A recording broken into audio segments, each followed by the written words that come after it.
Hello, this is Annalisa from Faith Dream Create, and welcome back to my channel. Today I will be showing you how to make your very own glow-in-the-dark stars. So this is some thin cardstock that I had in my collection, and this is great to cut out these stars so that you have some sturdiness to the stars when you put them on your wall or your ceiling. So these are some star dies. I picked these particular ones up at Amazon. I love the various sizes in them, but you could use whatever star die you can find out there or you have in your collection. So I'm just going to go ahead and run these through my Big Shot machine, and then we will go ahead and get started on the glow-in-the-dark part. So here are the stars after they've gone through the Big Shot machine, and then I also did end up cutting down this sun shape in the Big Shot machine as well. So let's go ahead and get started and make these glow in the dark. So this is the Lawn Fawn Glow in the Dark embossing powder, and then I will be using the Simon Says Stamp clear embossing ink. And so I took the cardboard and I just rubbed it onto the ink pad, and then I'm going to add the glow in the dark embossing powder over it and sprinkle that on, and it's so super easy to do these. And once there was embossing powder all over, then I got out my heat tool and melted that embossing powder, and that's basically it. I did end up adding a few layers. I dipped it in the ink again to just make sure that it was going to glow in the dark really well. Do be careful with this when doing double layers. I did notice that after doing this that my Simon Says Stamp clear embossing ink did glow in the dark a little bit, that ink pad in itself, but it didn't affect use, or I didn't find that when stamping or embossing with other embossing powders that it affected that. Just something to keep in mind. And these definitely glow so well, like super well, like way better than the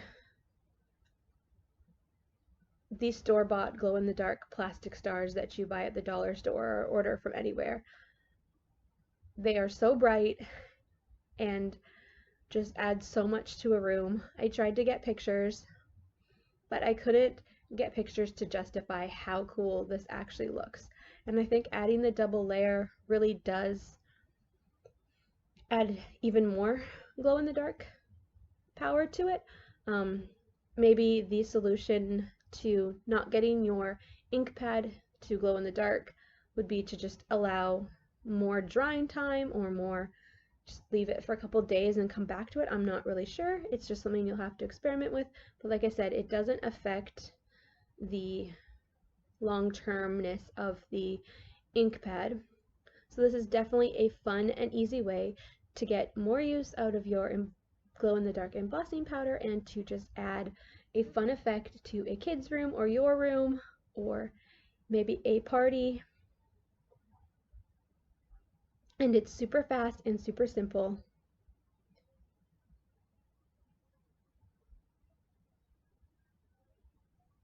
And as I was making these, I wasn't sure how it was going to turn out, but as I told you before, I'm definitely happy with the results. So definitely try this out if you are needing some glow-in-the-dark stars.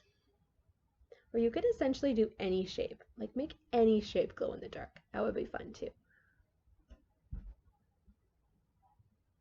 So I'm going to try and show you these glowing in the dark a little bit.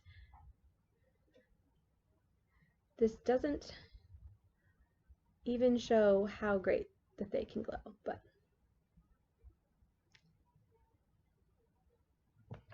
thank you so much for watching. If you like this video, give it a thumbs up. Right, and don't forget to turn the lights down. Bye for now. And let these stars glow. And these are pretty bright here, but they can even be brighter depending on the room and how long they've been exposed to light. You're definitely going to find that they're going to be brighter. So that is these stars all lit up and glowing. If you like this video, give it a thumbs up, and don't forget to subscribe if you would like to join me on this crafting journey. Bye for now.